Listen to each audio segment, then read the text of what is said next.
UFC Vegas 110 just recently wrapped up, and I'm going to recap the entire card. Pretty banger Apex card. Some fun matchups, some nice finishes, some suspicious events, and some strangeness, but also capped off by a dominant performance from Steve Garcia. So lots to discuss. We'll go fight number one and then work our way up to the main event. First things first, the ladies kicked it off. Talita Alencar, Ariane Carnelossi. Alencar was able to deal with Carnelossi's striking pretty well. She was getting her legs chopped up. She was gassing out a little bit, but she was hitting key takedowns. What is the element of Carnelossi that is most weak, which we talked about from the videos throughout the week and streams too? Takedown defense. It's bad. Carnelossi got taken down when she was starting to find her flow in round two. Catch of the kick. Alencar, top position. Bang, bang, bang. Round three, we saw Alencar use the grappling some more and then eventually pull off a submission. And to be fair, Alencar also rocked Carnelossi on the feet in round two. I must take it back. I think I got to spin it sideways real quick. Alencar landed an overhand punch with the knee to the head in round two to shift the momentum. It wasn't just the takedown. What came through for her was taking chances in big moments. Alencar pulled off the win of a lifetime for herself here. Carnelossi is one of the scariest girls on the roster, but she also just isn't very good. She had only lost to like better ladies in the division. Now she takes her first L to a girl that, you know, is not of the elite caliber. Now, I'm not saying that Alencar isn't decent. Alencar's got, you know, some abilities for sure, high-level jiu-jitsu game, but I don't think she's on a run towards the top 10. Her ground skills are what came through most for her, and she takes out the veteran of the sport and Carnelossi, who's been inactive throughout several years in the UFC, and besides having a really menacing physique, never lived up to any of the earlier expectations that were had when Carnelossi, this jack, scary woman, got signed to the UFC. It doesn't always work out like that. Alencar, classy performance, hard-fought decision or hard-fought submission throughout the end. We thought it ended up being a damn decision, but ends up pulling off the choke. And even in round one, got the back of Carnelossi and nearly strangled her and put her out. Alencar did excellent work. Alencar was mad impressive in this fight, and she should be celebrating for sure because this is a big win. Even though Carnelossi doesn't have the best UFC record, it's still a scary, strong woman that Alencar was able to deal with. Next fight, Seok completely shut Phil Rowe down for 3 rounds. It was dominant grappling, a couple of clean punches, but more so just dominant grappling, bit of ground and pound, some control, and just winning the fight in a lopsided fashion. Ko seems to be South Korea's hope for a contender. He's 32 years old, 170 pounds, beaten Phil Rowe and Oban Elliott. I feel like these are decent wins. To start your career off with both of those, it says a lot. Phil Rowe is not an easy out. His recent losses are guys like Jake Matthews, longtime veteran, Neil Magny, and that one was controversial. If you told me Seok Ko was booked for a fight against D-Rod right now, I think Ko is live to go out and win. I think Ko is inching forward towards top 15 level.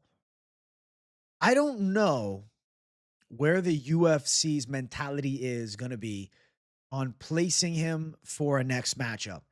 His wins are against hot prospect Oban Elliott and tricky and awkward journeyman in Phil Rowe. Not the biggest wins ever, but like I said, I think it's a good way to start the UFC career off.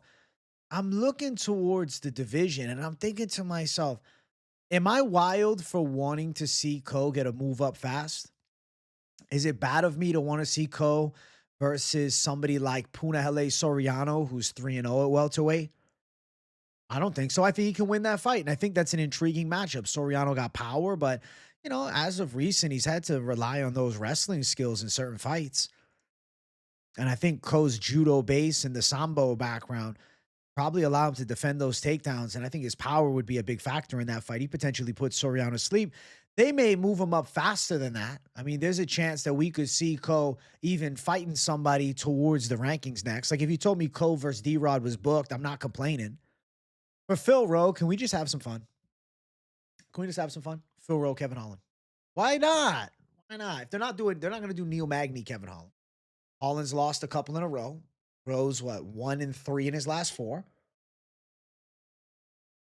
Both freakishly tall and long for the weight class.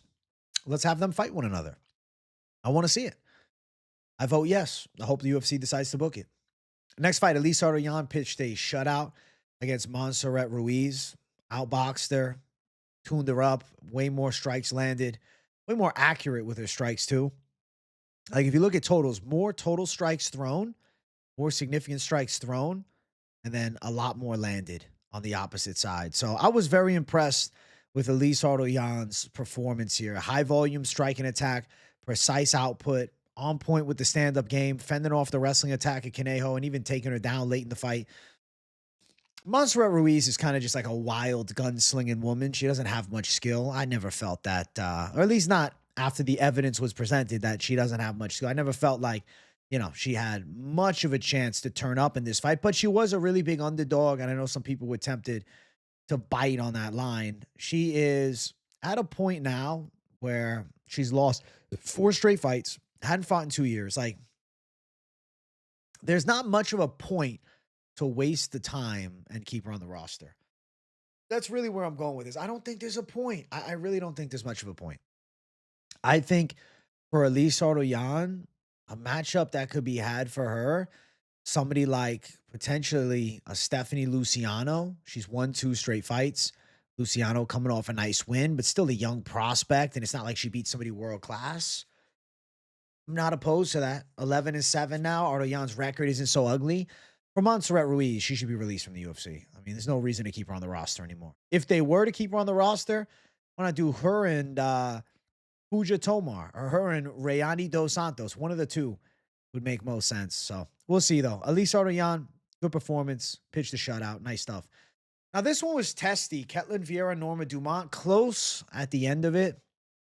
Ketlen, Vieira was really accurate with takedowns. Norma Dumont was like frustratingly bad at stopping takedowns. First round, she clearly lost. Second round, she was winning the first half with her striking and then taken down and kind of controlled a bit throughout the end of the second round. Round 3, competitive back and forth. Dumont getting some better punches through, but nothing significant. No big wow shots. Oh my God, Ketlen Vieira's hurt. Big shot last. No, none of that. Like, all right. Pretty mediocre fight.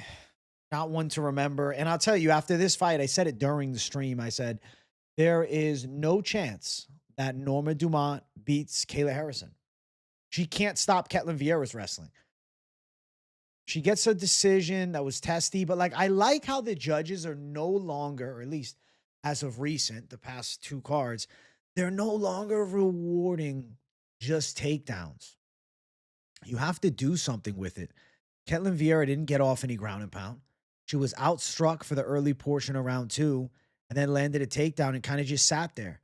And judges are over that equaling a win. For a long time, that did equal a win. But now it seems like the game is starting to change, which I'm happy about. It just leads to better fights. And, fighters no longer with the, oh, man, I'm just going to lay and pray. It's like, no, that's not going to get you a win. I'm looking at the women's bantamweight division, and Norma Dumont is hard to deny amongst the elites of the division. I mean, you're looking at the win streak that she's on. It dates back to 2022. It's 6 straight fights. Just beat Ketlen Vieira. The issue is, though, the rumblings of Kayla Harrison, Amanda Nunes. That is a big fight. That is a fight that is on the horizon right now. It may be unlikely that Norma Dumont is going to be challenging for a world title in her next fight. I don't think Juliana Pena will accept the fight if it's not a title fight, even though she should probably need to. Juliana Pena versus Norma Dumont would make a lot of sense in a contendership fight, as well as Juliana Pena's former opponent, Raquel Pennington, and Norma Dumont in a number 1 contenders fight. Now, obviously, we could see Pena versus Pennington too, but I don't think anybody's begging to rewatch that. But maybe they book it. If it is not either one of those 2 former world champions, I do think the surging Yana Santos, who's won 3 straight fights and also has a win over the side of Ketlen Vieira at some point a while back, but it was controversial too, but still has that W. I think that could make sense. It feels like Dumont would deserve a bigger name, though, but it's about who's available and what the UFC's intent is. I mean, in a perfect world, I would say Juliana Pena has a name in the division that can still be put into title fights. And like, obviously, if Amanda Nunes were to win the belt back and Pena want to fight, the trilogy sells still if there's interest in that.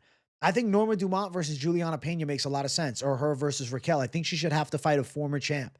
I think that makes the most sense, really. And then Ketlen Vieira coming off this loss, she gets sent down a little bit. I mean, she's in a position where potentially a rematch against somebody like Yana Santos, or maybe even a rematch against somebody like Irene Aldana would make sense for her next. But definitely Norma Dumont versus one of the former champs is what I would prefer, if not a Yana Santos fight. Controversial? Maybe. I don't know. Close. It depends how you're scoring. Nowadays, the scoring is damage trumps all. So, in that magnitude of that, okay. Norma Dumont, deserved win. Donte Johnson, Cedric was Dumas. He had to come through some early adversity. Dumas was throwing some front kicks, landed a single leg, was on top for a little bit in round one, but like did nothing with it. Some sloppy wrestling scrambles. Johnson landed some takedowns, also catching Dumas with some awkward punches. Round two, some awkwardness continues. Dumas ends up getting locked in the choke. Quick taps. Quick taps. He's done. Listen, Donte Johnson demands respect, though. Takes this fight against Dumas. I mean, granted, he was booked, not against Dumas. Dumas filled in on short notice. So Dumas took this fight on short notice, replacing the side of Nick Klein. Kind of better for Donte Johnson because Nick Klein's a pretty good wrestler. Donte Johnson gets a submission, shows us he's more than just a power hitter, makes his middleweight debut, puts themselves in a spot now where he's still so young as a prospect. Like, I don't want to see him fight anybody. I don't want to see him fight anybody good. I'd almost rather them put him against the winner of Robert Valentin and Jackson McVeigh. That's the type of fight for him. The winner of, I wouldn't even do that. I don't know. Ismail Nariev, Ryan Loder winner, maybe. Like something light. You could give him to Jordan Santos. I guess that could be a fight. But Santos, he's still a bit more experienced as a pro. It's a rough position to be in for Donte Johnson. It could potentially be somebody making their UFC debut that he ends up fighting in his next fight. Somebody we don't even know that's not coming up, on the top of our dome. And they match him up with Donte Johnson. For Cedric was Dumas, I think it's probably out of the UFC now, though. I think it's game, set, match. I think it's time to send them out. I think Dumas' UFC career is done. I think probably reached the tail end, man. Inconsistent results, legal issues left and right. The skill set doesn't seem to be improving. I don't see much of a reason to keep him on the roster aside from looking to build other guys off of him, which at this point, after this loss, win is not worth that much over Dumas. Good win for Johnson, though. It was worth something for him. Timmy. Timmy Cuamba was a part of the Lock City 2-leg plus 155 parlay. Had to overcome a scary first round. Chang Ho Lee had his back, body triangled him up, was trying to get a choke in, but Cuamba was good defensively, avoiding it. Chang Ho Lee on the back for pretty much the whole first round. Round number 2 commences. Chang Ho Lee back on the takedown threat, but Cuamba's starting to defend the takedowns. Cuamba's starting to land some shots. Cuamba starting to threaten the front headlock position a bit. Cuamba find the ways on top. Cuamba having moments in the fight. It's like, oh shit, Cuamba's in it now. Chang Ho Lee's legs were gassed. Round number 3. Cuamba going after him. Chang Ho Lee trying to grapple. Cuamba really showed his grappling. He tried to take Chang Ho Lee down early in round number 3. Couldn't get it. They're engaging in the grappling. And Cuamba's like, no, I want to show that I can do this. And Cuamba out-grapples Chang Ho Lee to the end of the fight, trying some rear naked chokes in the second and third round. Don't hit, but you know what? I like the fact that he was face cranking Chang Ho Lee a bit. Had his back, didn't fall off the back. He was a little high, but was able to secure position and stay on. Chang Ho Lee was trying to shake him off, unable to. Timmy Cuamba positionally sound and control-based, and it was good shit for Timmy Cuamba. Finished the fight in a good manner, and I think looks pretty good at 135, taking on a guy who was 11-1, South Korea's hope for a bantamweight contender. One of the hopes, I guess you could say. I was impressed, man. I think that we're looking at a Timmy Cuamba who's got good potential. Still really young. Still needs time to marinate. His striking is the bread and butter, but the grappling defense was impressive. After things went awry, the grappling defense looked really good. from round number 2. And it's sometimes those odd sequences, right? He gets caught up in a, back take dry, and then next thing you know it, he's in a compromised spot and potentially ends up, costing him the fight if he gets strangled in a weird sequence early. But no, stayed calm. Cuamba never wilted, never got frustrated. Stay calm, fight the hands like you learn in training, and stay safe. And then round number 2, pick yourself up and bam, back on it. No confidence dip. Confidence was through the roof. Showed Chang Ho Lee can wrestle a little bit too. It was very good work. I was happy to see Timmy Cuamba put a mature performance out there in a hard-fought decision against a dangerous Korean prospect with strong grappling game. Good performance for Timmy Cuamba, and I was happy to see it, man. As far as what's next with this type of level, I mean, it remains to be seen. He's in the bantamweight division, which is the deepest, and he beat a guy who was, just a prospect. But I mean, do they want to bring him on the tour of the South Korean Savages? Does he fight Jiu-Jitsu, Soo Young-Yu next? Is he forced into that fight? To be fair, another fight that could be good. If they're not looking to protect him, Santiago Luna versus Timmy Cuamba could be pretty fun fight. That's a scary matchup, though. There's some scary ones. Even I'm looking at Bernardo Sopa. He's a terrifying prospect. The bantamweight division is a fucking nightmare. Holy shit. It's a division where prospects get killed. A division where prospects get killed, man. Holy fuck. But definitely excited for Cuamba. I like him, man. I'm a Cuamba fan. And, I like what I saw. Billy Elekana, Kevin Christian. Kevin Christian's leg kicks early. Let's give him some props, man. Kevin Christian had Billy Elekana looking like he had a growth coming out of his fucking shin. He was after those leg kicks. Keeping him from distance, keeping him at bay. Kevin Christian's freaky long legs were effective. And then Billy Elekana drops him with a massive hook and jumps his back and strangled him. And I called the submission. I told you guys throughout the week I like the sub. And then right before on stream, I said, bro, I'm going him by sub. Drops Kevin Christian, strangles him, puts him to sleep with the choke. Kevin Christian is tapping on the opposite side. Referee doesn't see it. The man is getting strangled to death by Billy Elekana. He's out cold. Ref stops it. I felt bad for Kevin Christian. He got fucked up. His eye was like swole as hell. Oh my God. And he's put out flat after he's tapping. Holy shit. Chris Taglioni nearly killed him, bro. If he dies, he dies. That's Chris Taglione's mentality. He's not watching the other hand. Billy Elekana looked good, man. This was a nice performance. A needed finish. Showed power. Dealt with the range of Kevin Christian and then finished the job with the submission. Couldn't have been happier. Billy Elekana is a good prospect. Billy Elekana has a lot of potential in this light heavyweight division. I look at the light heavyweight division and it's like an opposite to the bantamweight division.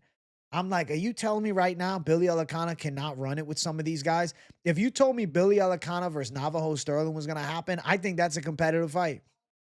I think that's a hard fight for Navajo.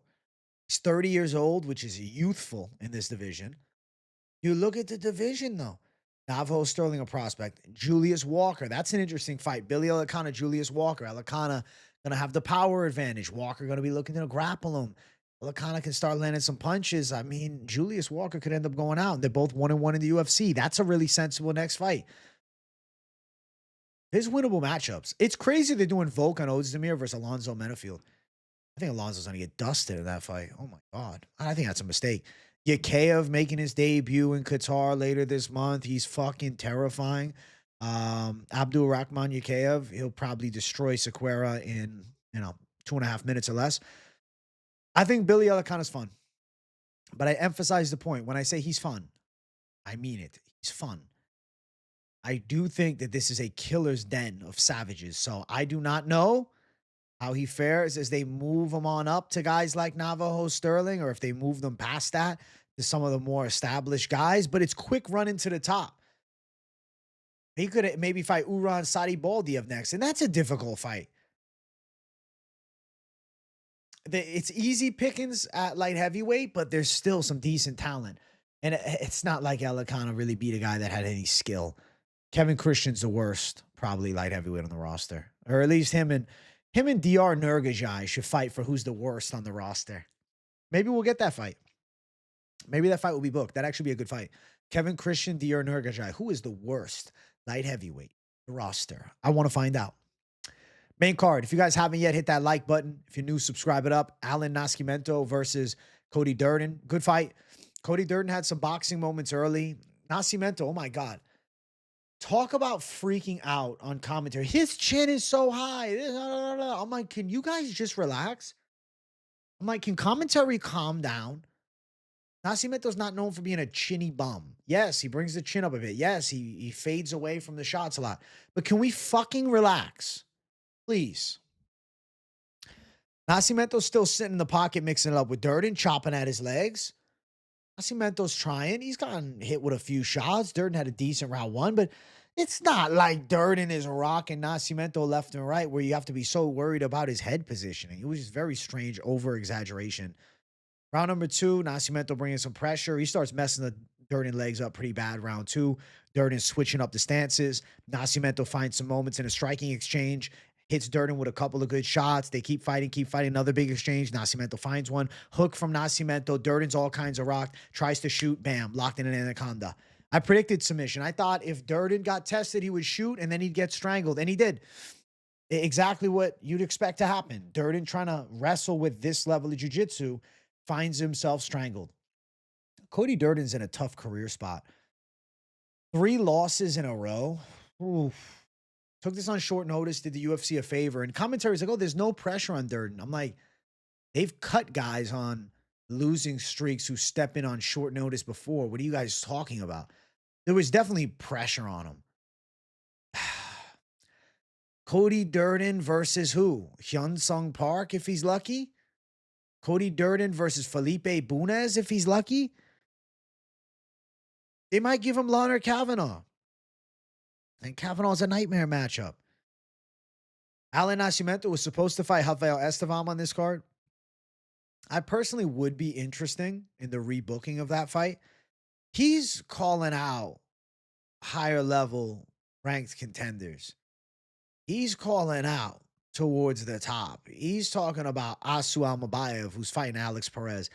I don't know if that is what is next for him. But I do think another Brazilian warfare between Nascimento and Bruno Silva, who's coming off the big win over Hyun Sung Park, I think that's a cool fight. That's a matchup that I'm interested in. I'd like to see that. Because we did see some holes in the boxing defense of Nascimento, and Silva can definitely still crack, and he had a bit of a resurgence win against Hyun Sung Park recently, so I kind of like that idea. We'll see what the UFC decides, but Nascimento versus Bruno Silva, that's probably on the top of my list of the battle to make after. It's not going to be the call for Almabayev. I just don't think that makes much sense. But number 14 ranked Silva or rebooking against the number 15 ranked Estevam. Though I care less about that Estevam fight. So preferably I like the Bruno Silva one. Nascimento, big performance, big win. Charles Radtke. Okay, patient Radtke. Charles Radtke, I'm going to call him sophisticated Charles Radtke. Shows the fight IQ. Seems like he's got like data analysts working in the room with him now. What the fuck?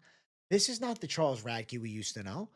Charles Radtke fought this fight smart, timing takedowns, beating Frunza up from top position, threatening him with submissions, and eventually strangling him after gassing him out. I got to be honest with you, Frunza probably has the worst wrestling defense in the UFC. Frunza right now, it's like Frunza, it's fucking the side of Dumont is on my shit list for wrestling defense, and Volkov. Granted, did those other two really have the worst in the UFC? No. Frunza probably does have the worst wrestling defense in the UFC. I mean, his bottom game is white belt level. It's very weird. Striking is okay, but, never really got to strike at all. Radtke just ran through him on the ground, beat him up, and then strangled him. Big win for Charles Radtke, puts himself back in the mix. Now, when I say the mix, I don't mean the top 15, but stays afloat in his fighting career, stays in, the running for a chance into the top 15. To be fair, though, I was talking about Co versus somebody else, but, Charles Radtke versus Co could be a cool fight. Charles Radtke versus Co could be a really good fight. I'd be interested in watching that. Charles Radtke versus Co could be a fight to make. I was going to say Ramiz Brahimaj, but they're both linked up with Bilal, so I don't know if that's going to end up happening, but I don't know. I do think Brahimaj in that spot is interesting. Brahimaj versus Radtke could be cool. Radtke's a tricky out, man. They may end up trying to set him up versus, I'm going to tell you right now, they end up trying to set him up with Jacoby Smith, the 2-0 prospect who just beat Nico Price. They might be trying to do that, and they want to put Radtke to the test. But to be honest, if Radtke fights like he did against Frunza, he's live to take out the former high-level wrestler in Jacoby Smith. For Frunza, I want to just keep it real, man. I don't think he should be in the UFC. I think they should send him out. If they are going to keep him around, matching him up with Rodrigo Cezinado, who just recently lost by finish against Donchenko on The Ultimate Fighter, that's probably a best case scenario. That's probably all they can do for him. And I think that Cezinado would probably be a pretty big favorite live after seeing this one here. So big win for Radtke. Ran through him. Interesting fights on the horizon. Definitely, the co-fight stands out to me. Or, if they're trying to use him as the opponent, they would consider somebody like Jacoby Smith. But remains to be seen. Obviously, the UFC, they got a mind of their own with the matchmaking. They probably got everybody in the room to look at it. I don't know. And who knows when they'll want to see Radtke back. But hopefully soon, man. Radtke looks smart. Next fight. Interesting fight. Line movement went crazy on this fight before. Dulgarian was a big favorite all week. Dulgarian's a clear favorite, more than 2-1. As the fight gets closer, odds shift. Understand that yesterday, okay, October 31st, Isaac Dulgarian was comfortably sitting down at a minus 240 favorite status. He closed around minus 135, minus 140. Strange, right? The lines went ballistic, okay? Del Valle to win in round number 1, okay, was plus 850, okay? At 5 o'clock, it was plus 650. It was at 435, plus 700, okay? The line collapsed to plus 475. They closed it. They closed props in this fight. It was a very suspicious outcome. Dulgarian did not look like himself. Trying to wrestle hard on the takedown first, then trying to punch his way out of the spot as Del Valle is looking to take his back. Trying to punch his way out of chokes. The ground and pound from Del Valle, it wasn't the ferocious. It was peppering shots. He's trying to fight out of the choke, and he's like squeezing hard, but he's also like letting Del Valle get under. Suspicious fight for me, especially looking at insane line movement. Minus 240 to then minus 135. Before the fight, it's like everybody bet down on Del Valle. Major numbers. This tells me, based on what I know, that there was rumor or insight from somebody close to Dulgarian that he was going to lose the fight. We saw this a while back, long while back, with, what is his name? I'm seeing his face, but I'm forgetting his name. Give me 1 second. I can pull him up. I remember his opponent. I just can't remember his name. He had a good gilly. White dude, good gilly, tattoos. Darrick Minner. We saw this in a Darrick Minner fight.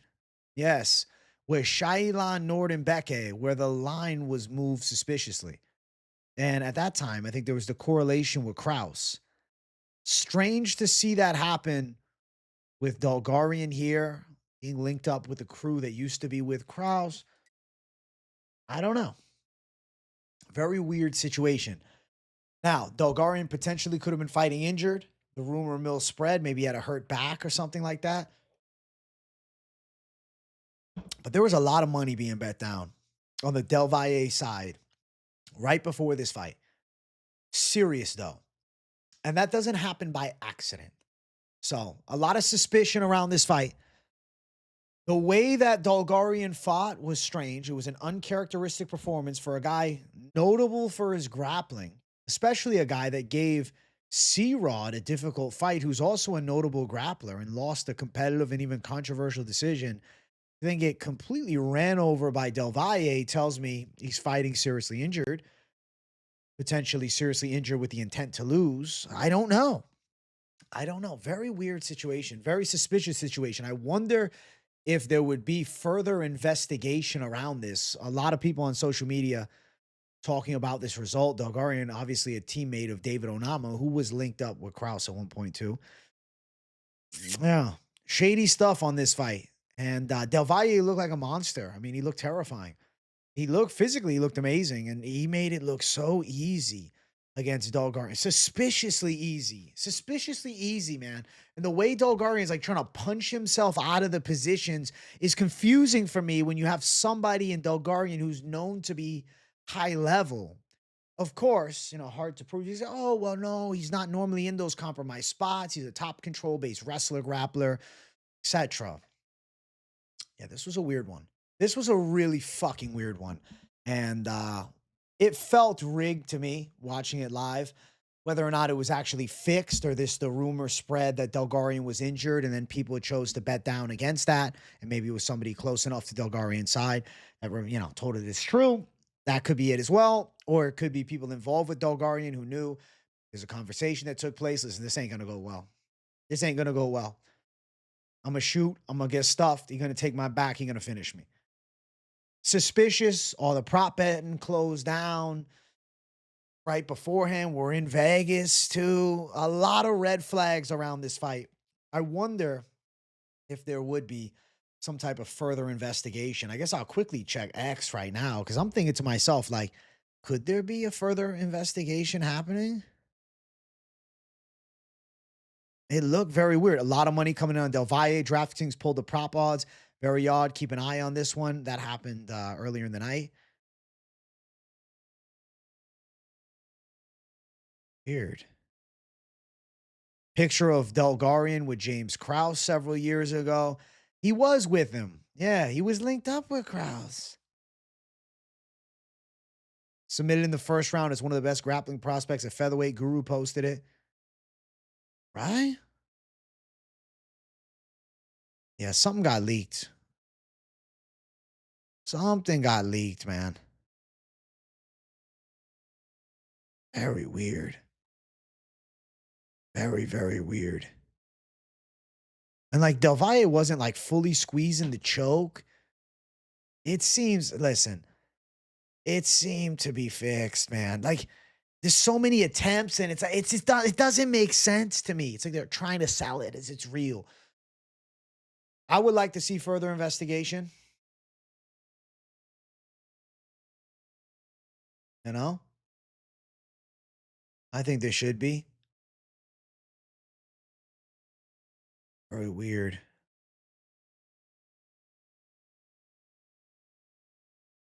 Rumor mill was that there was 5 very large bets from different people on Del Valle in round 1. And that's what got it shut down. Yeah, that's weird, man. Very strange. Very strange. A corruption at its fucking finest. Sportsbook. Caesar Sportsbook is voiding bets on Dulgarian. Mobile customers are losing bets on Dulgarian. UFC fight will receive a cash credit within 24 hours singles or within 24 hours last leg being determined. Parlay, same game parlay, super parlay. Interesting. So they caught on to the fucking potential fix. Potential legal ramifications against anybody involved, including Dulgarian. This is a dangerous spot for Dulgarian to be in, man. Listen, you can't be Vegas like that. Wild, huh? Wild times. Especially with the NBA stuff going on. Now we're having it in our sport. Good win for Del Valle, I guess. But was it really a win? Suspicious fight. Shady. Rigged. Jeremiah Wells, Stemma Gorimbo. Jeremiah Wells and Gorimbo was competitive. Wells was able to secure some better positions and kind of outmuscle the lanky Gorimbo and get on top and control. I was like freaking out during this fight. If you guys were watching the live stream, I had a full stream glitch with StreamYard. It like completely shut me out of the damn stream and I was just getting the circling bar of nothingness. So I had to create a new stream during this fight. So excuse the lack of in-depth breakdown because I was pissed off as this was happening. But Jeremiah Wells was positionally dominant, finished the fight in dominant position, outmuscled Demba Gorimbo, used the superior wrestling. Gorimbo early with some takedowns, obviously 6 out of 9. He's coming after him. But then Wells with a better gas tank and just never quitting on positions ends up finishing the fight strong. I was happy to see it, man. Jeremiah Wells tried to get a ghillie round 3 and then ended up in mount. It was a Jeremiah Wells style fight, and at 39, he proves he can still hang. I was happy to see it. I picked Wells as an underdog. I thought he would pull through. I thought he could outwork Gorimbo. I just don't think Gorimbo's very good. Never have. And he's not. Is Jeremiah Wells on the title track? Hell no. But good enough to beat a Demba Gorimbo. So nice win to keep his UFC career alive. Gorimbo lost to Vicente Luque in 2024. 10 months ago. I couldn't pick him here. Now, the controversial co-main event. Waldo Cortes-Acosta started like any other fight. Couple of striking exchanges, one fun one against the cage. Waldo backing Delija up, Delija failing takedowns.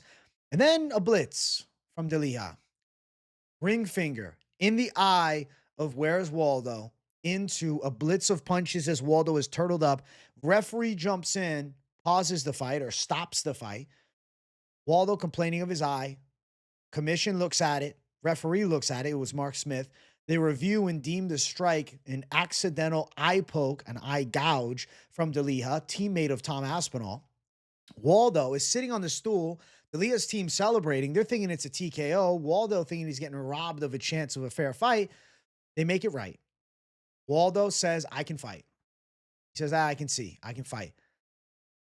He goes out, drops Delija with a big overhand, and finishes him with ground and pound instance after the stoppage. Bam. Comes back, gets the win. First round KO of a weird fight, a tale of two fights, really. Delija obviously with a massive adrenaline dump. Waldo sitting on this stool, which would have never been allowed if this was properly called in the moment. So very controversial fight here. Still a sick underdog pick. I pick flip to Waldo on Friday. I'll be honest, I kind of started hinting at it all week, but officially made it Friday because I said Waldo's my guy. I'm backing him. And he delivers, but not without controversy. It's not Waldo's fault. Waldo said after the fight, I could see 20% maybe. Then he called out Tom Aspinall. He said he's coming for him. Obviously, after Aspinall bailed out of the last fight with the blindness, all fighters taking their shots at Tom Aspinall now, especially heavyweights, and add Waldo to the list. Unfortunate for Delija because celebrating and thinking you have a first-round knockout to then being forced to go out and fight again and then getting knocked out has got to be one of the worst feelings in the world. You have the high of being a UFC winner by KO to the low of being a UFC loser by KO. But that's the fight game. Waldo Cortes-Acosta puts himself, though, on a short list of contenders. I mean, his loss is to Sergey Pavlovich, who's one of the premier and elite heavyweights on the planet. Still went the distance, which you have to respect. You look at the side of Where's Waldo, and you look at this performance here, and then you look at the division. Alexander Volkov coming off of pretty big win against Jailton Almeida in somewhat of a controversial fashion. Sergey Pavlovich on the opposite side coming off the win over Waldo, but Pavlovich having the loss to Volkov. There's a possibility that the UFC leans towards a Volkov versus Where's Waldo fight. They actually embraced after the fight and shook hands in the crowd. I like that fight. Jailton Almeida could potentially fight Sergey Pavlovich. And then with Curtis Blades, I don't know, give him Delija, give him Sergey Spivak. He's coming off a snooze fest win against a guy not even ranked right now in Rivzan Kuniev. So I don't even care to see Curtis amongst the elites right now. I don't want to see Volkov Blades too. And then what? Blades wins a snoozer? Fuck no. Pavlovich Blades too, not going to happen. Waldo versus Blades, I guess you could argue that could be made. And then Pavlovich Almeida. But then what do you do with Volkov? I would like to see Volkov versus Where's Waldo. Now, if they want to go mix some things up and make it fun, Waldo versus Derek Lewis, nobody's complaining about that. Nobody is complaining about Derek Lewis versus Where's Waldo as a fight night main event. I think that's a dope fight, and I'd be interested to see how they match up against one another. But I kind of feel like Waldo's on the short list now of contenders, beating Spivak, losing by decision to the Pav, and then potentially a Volkov fight with Volkov needing an opponent. What better fight than a Where's Waldo fight? A fellow striker, especially after Almeida shot, spamming takedowns on him and had a lot of success with it. I'm sure he'd prefer to fight somebody that's going to stick up on the feet with him. Now, obviously, Volkov would be a clear favorite and has a positive pathway to victory and probably can pull off a similar performance to a Pavlovich and win a, outpointing technical decision. But with Waldo Cortes-Acosta getting a knockout here, regardless of the controversy, he's in a big position.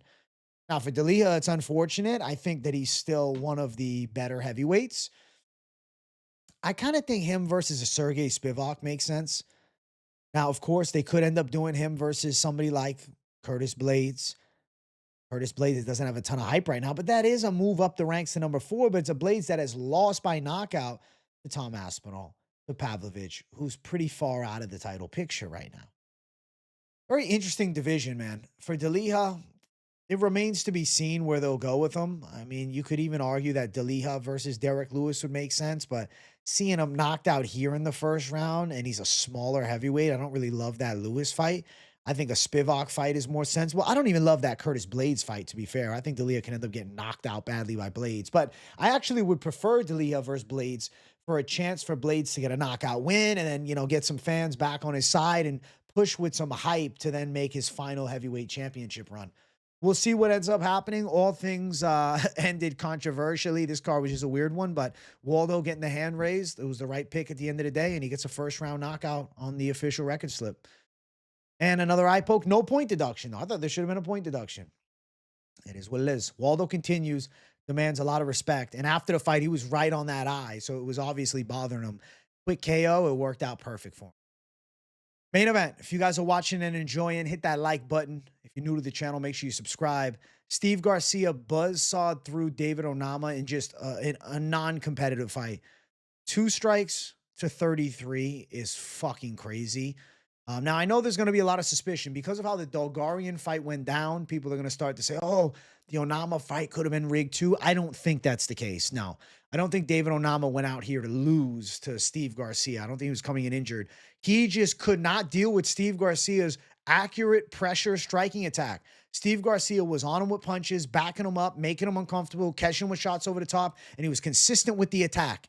And David Onama just could never really find a moment to figure out what was happening. Steve Garcia is the definition of chaos, but it's not barbaric, wild chaos. It's skillful, technical chaos that he has figured out how to work at an extremely high level. Drops Onama, hurts him bad with an overhand, pinning him with shots, throws the teep to the body towards the end in the final flurry. Onama goes down, ref waves it off. It was destructive. David Onama got ran over by Steve Garcia. Steve Garcia looked like a bad man in this fight. Steve Garcia put on a terrifying display. I was more than impressed with Steve Garcia's win. This was a win. And the way that he beat Onama demands the respect. He made it look easy. Steve Garcia is running people over. There is no competition. Steve is 6 out of his last 7 wins, destructive KOs.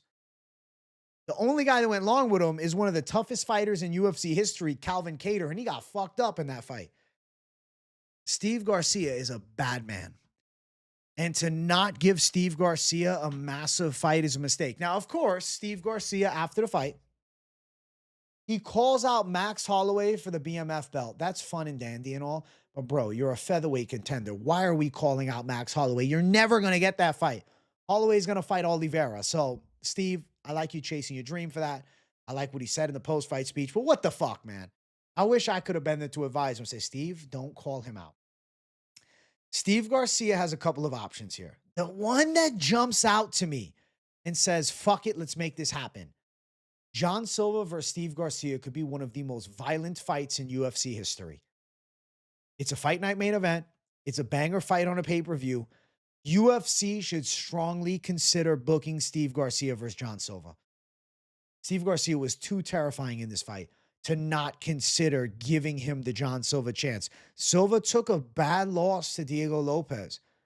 I think this would be it. Like, of course, you could give him John Silva versus Arnold Allen. Okay, John Silva versus Aljamain Sterling. John Silva versus Brian Ortega. Like, okay, you could, but why? Why not do the battle of violent strikers? Winner prevails. I get it. There's a lot of momentum with Garcia having so many wins in a row, but John Silva still had moments in the Diego Lopez fight and is coming off a marquee Noche UFC main event. I think that's the fight to make. And if Garcia can win that fight, you have now put him in a star-studded position. Now, the UFC may not be willing to risk the fighting nerd star power of John Silva, so he might not get that. So then, I think you shoot him up the ranks. David Onama's good friend, Yusuf Zalal, featherweight, ranked number 7 in the world, coming off the biggest win of his life against Josh Emmett. Steve Garcia versus Yusuf Zalal with the storyline around it. Zalal looks to avenge the teammate who got absolutely embarrassed and destroyed in the first round by this man. This is a man that trains with Zalal every day, that puts rounds with him, and I'm sure wins rounds against him.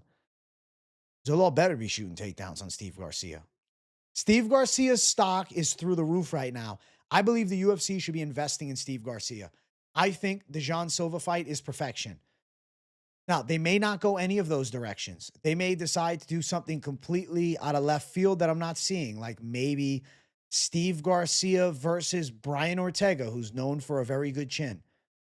But I think this John Silva, Steve Garcia fight could just be a special fight for violence. If we're not trying to protect anybody and we're going to try to find out who's the baddest motherfucker on the planet, and these are two guys that are some of the baddest, and if Steve Garcia gets through John Silva, I don't care about a number 10 ranking. That means fuck all to me. He'll have 8 wins in a row. You could put him in a fight against Yair Rodriguez, Diego Lopez, any of the top guys.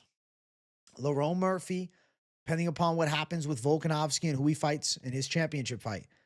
He's right up there with the top guys in the world. I think Steve Garcia should be given the John Silva fight. I think the fans should get a little love back. Now, for David Onama, he's in a shit position.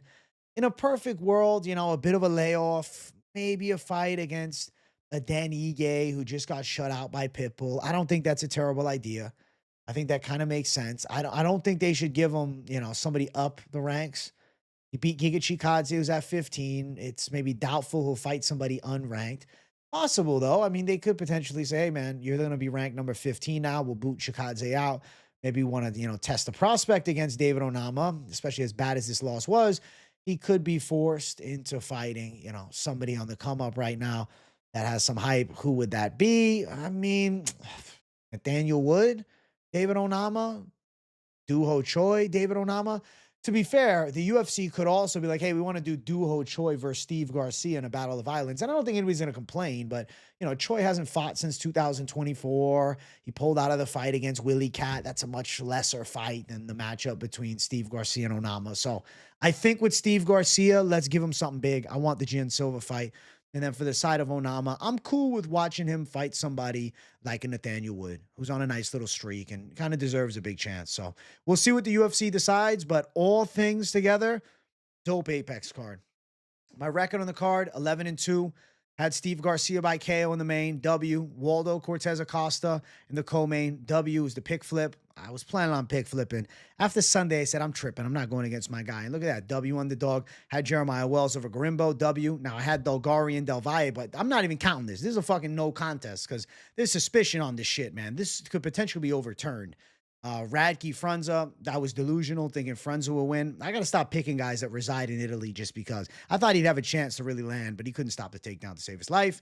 Had Nascimento over Durden, had Elekana over Christian, had Cuamba over Chang Lee, had Johnson over Dumas, had Dumont over Vieira, had Hyeon over Conejo, had over Rowe, and had Alencar over Carnelossi. So 11 wins, 1 loss, I'll count it as, with Radtke beating Frunza fair and square, and then 1 weird result. So 11-1-1 on the card is solid, if I say so myself. I'm happy with that result. And some good underdogs hit too. Lock City parlay hits. Nascimento and Cuamba comes through. The Elekana sub call comes through. There were some good reads on this card. I'm very happy with how everything went down. And I call this card a bit of like a mega success, it feels like. It feels like a mega success. And I really enjoyed the Apex. I'm excited for next week's Apex card with as good as this one went. The safe parlays came through. Elekana Johnson, Nascimento Elekana, Nascimento and Cuamba, Nascimento, Elekana Johnson, Waldo and Nascimento. The Nascimento, Elekana, Cuamba, and Johnson play came through. Nascimento, Elekana, Cuamba, Johnson, and the Vieira Dumont over 2.5 rounds came through. Obviously, some shit to bed with our tragic downfall with the Dulgarian fight, but it is what it is. Some things just are, meant to go sideways, but that's part of the game. They ain't all gonna work out exactly as you think they should. If they did, we'd be living in fucking fairy tale land. But majority of the good stuff came through, and I'm happy about it. The Dulgarian result, if they give you a push, you'll be living lavishly. If you played Nascimento, Cuamba, Elekana, Johnson, Waldo, Vieira, Dumont over 2.5. If you had Dulgarian in that lineup, you'll be living lavishly if they push through on that one. But depends on your book. Maybe some will. You can ask. You can reach out and try. You can pray. You can hope. Maybe they will. Maybe they'll bless you. Maybe you'll be dancing your way to the bank, living lavishly, We'll see what happens. I hope you guys enjoyed the full card. I hope you guys enjoyed the recap show. It's a pleasure, as always, to chop it up with you savages. Thank you guys for the continued support. Smash the like button here. If you're new to the channel, subscribe, turn the post notification on, and make sure you share the video too. I'll be back with the full card picks tomorrow for next week's UFC Vegas 111 fight card. So keep it locked in with your boy. I'll talk to you all soon. Much love. Good night and peace out.